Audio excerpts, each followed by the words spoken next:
For obvious reasons, I talk a lot about building wealth through real estate. That's clearly not the only way to build wealth, nor should it be the only way that you build wealth. I have a few different things that I have learned over the years that have helped me to learn to build a foundation for financial security.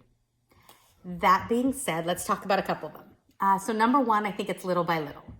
I don't think that the average Joe has huge masses of money to put away at any given time. So I think it's little by little. And I think what that means is things like creating a budget for whether maybe it's just for holiday gifts, creating a budget and not going over. I think that it's a way of one of my ways of whether it's building wealth or whether it's saving money, is that we live in an instant society world. We want everything right now. Thank you, Amazon. Do you put something in your cart and wait 24 hours? Because most of the time, if you put something in your cart and wait 24 hours, when I look at it tomorrow, I was like, why did I want that? What did I need that for? Or whatever project it was for, I already figured out some other way to do it that I didn't actually need something new. So I think that building wealth and saving money is little by little, number one. Number two, I believe very strongly in paying yourself first.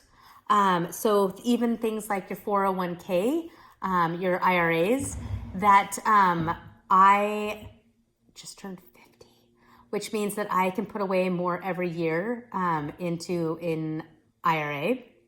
And so I had to up my contribution on a monthly basis to get there. That makes things a little interesting because now I'm putting away more money than I was, even though I didn't get a raise. So bringing in less money. But I know that I'm paying myself first and that money is sitting there building wealth for myself. So that's number two, pay yourself first every single month. And when I say pay yourself, that's not the money that you need to pay the rent, to pay the mortgage or the rent. That's the money that you're building wealth off of. So pay yourself first is number two. Number three is going to be think about dimes, not dollars. So there's a lot of times where people are like, they're so wealthy and they're so stingy or whatever you want to say. They've probably built their wealth by looking at dimes and not dollars. We don't often see the wealthy in the world sitting in a Starbucks.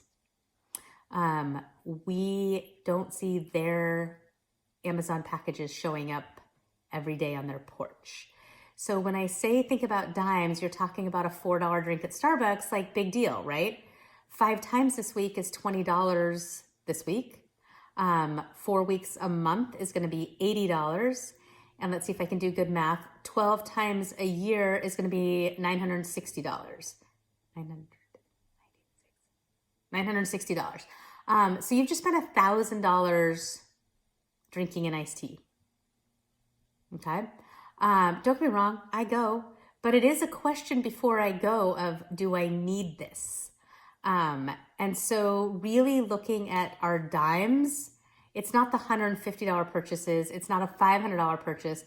It's really the dimes that we're saving that can begin to add up and build wealth.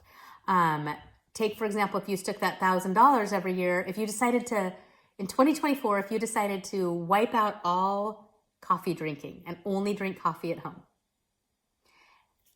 that's probably going to be more than the $1,000 because let's be honest, most drinks aren't only $4. And number two, how many times do you get a snack to go with it? So let's say that that's going to be like $1,500. If you put away $1,500 extra dollars a year, what would that add up to over time? And how much money would that have, how much wealth would that have bought you? So that's my next one is dimes, not dollars. And then the last one would probably be that budget that I was referring to. I mentioned it just for holiday gifts, but it's a question of what is your eating out money? Where, and then what do you do with the money when you save it? I know there's a whole talk right now of girl math and how if you had cash already out and you spend it, that it didn't actually count because you had already taken it out of the bank. I don't believe in girl math. I believe in real, actual math. And that also means that where are you putting your money? And so all of my money that's not in my monthly budget that I need every month to pay for all the things that we do is in a high yield savings account. Why should I not be earning right now? I've got an account that earns me almost 4% on money that's sitting there. So this is money I can pull out whenever I want. There's no time frame to it. It's a high yield savings account. And that would probably be my biggest tip, is that if your savings is sitting in a savings account that is not high yield, I don't know why you're not letting your money work for you while you're sleeping instead of you being the one who works for your money. So those are my wisdom tips of the day, building wealth through things that are not real estate.